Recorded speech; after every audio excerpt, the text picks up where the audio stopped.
मई 1831 का समय था। कोल्सविले न्यूयॉर्क के संत, वो भक्त परिवार जिन्होंने पहले ही विरोध, उत्पीड़न और कई बार स्थान परिवर्तन का सामना किया था, आखिरकार ओहायो पहुंच गए।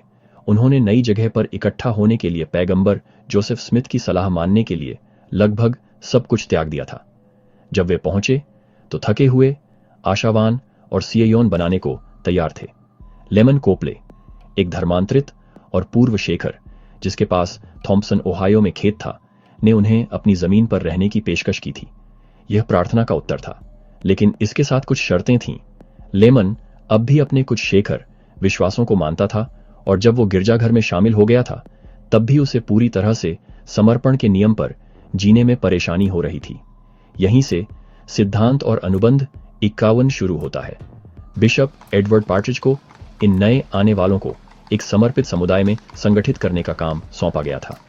पद 19 में प्रभु ने एक सिद्धांत दिया जो पीढ़ी दर पीढ़ी गूंजता रहेगा, जो समय में विश्वास योग्य और बुद्धिमान है।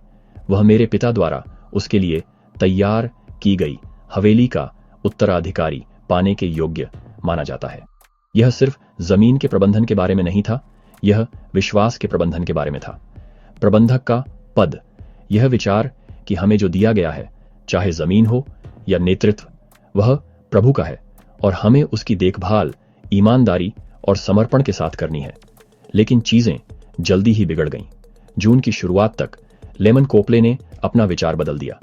उसने संतों को अपनी संपत्ति से बेदखल कर दिया।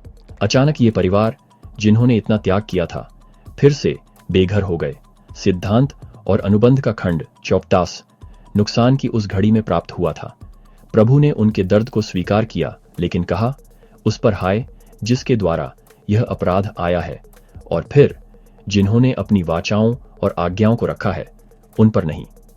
व्यक्तिगत परीक्षा और उसके बाद ईश्वरीय निर्देश का यह पैटर्न इन अध्यायों में दोहराया जाता है।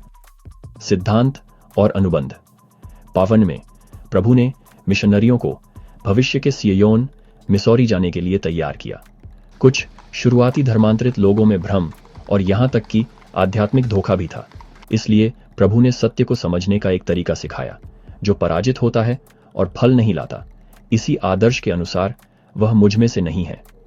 नम्रता, पश्चाताप, संपादन, आज्ञाकारिता, ये एक सच्चे सेवक के लक्षण थे। फिर हम न्यूयॉर्क के एक अखबार संपादक विलियम डब्ल्यू फेल्प्स से मिलते हैं।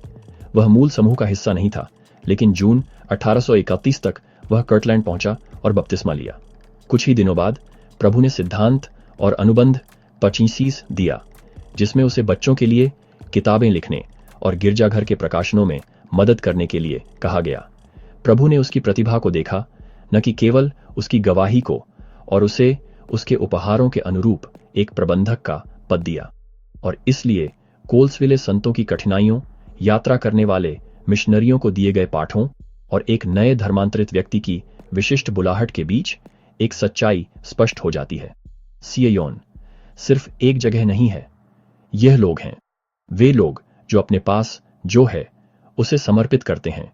जब दूसरे उन्हें निराश करते हैं, तब भी धीरज रखते हैं, रास्ते में प्रचार करते हैं और प्रभु के आदर्श का पालन करके धोखे से बचते हैं। और सबसे बढ़कर यह उन व्यक्तियों द्वारा बनाया गया है जो वह बन जाते हैं जो प्रभु हमें बनने के लिए कहते हैं, एक वफादार, एक न्यायी और एक बुद्धिमान प्रबंधक।